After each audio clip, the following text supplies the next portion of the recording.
Civil society organizations have called for urgent action to address the criminalization and incarceration of individuals seeking, providing or advocating for sexual reproductive health and rights.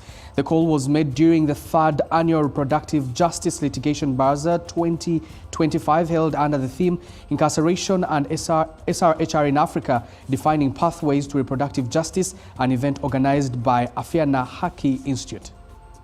While at the 3rd Annual Reproductive Justice Litigation Baraza 2025 held under the theme Incarceration and SRHR in Africa, Defining Pathways to Reproductive Justice, researchers as well as civil society organizations called for urgent action to address the criminalization and incarceration of individuals seeking, providing or advocating for sexual and reproductive health and rights.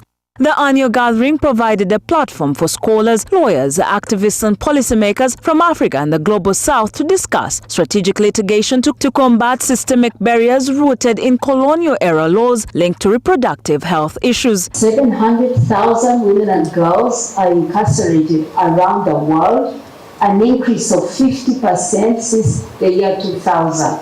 People in prisons and other closed settings are twice as likely to be living with HIV compared with other adults. There's risk also being in prison. The Baraza highlighted the pervasive challenges of early teenage pregnancies, sexual and gender-based violence, which CSOs link to historical colonial injustices. These issues are compounded by a hostile political environment that obstruct progress towards reproductive justice. The penal code provisions that we have that continue to serve us, that continue to be a lingering legacy of colonialism,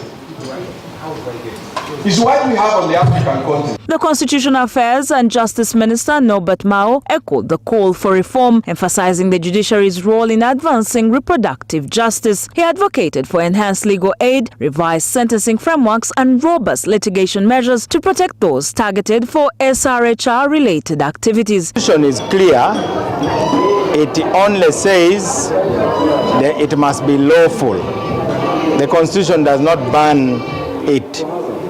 So if you are going to end the life of an unborn child, it must be within the boundaries that the law sets. The 3rd Reproductive Justice Litigation Baraza 2025 reaffirmed that African women and girls deserve freedom, not imprisonment, for exercising their reproductive rights.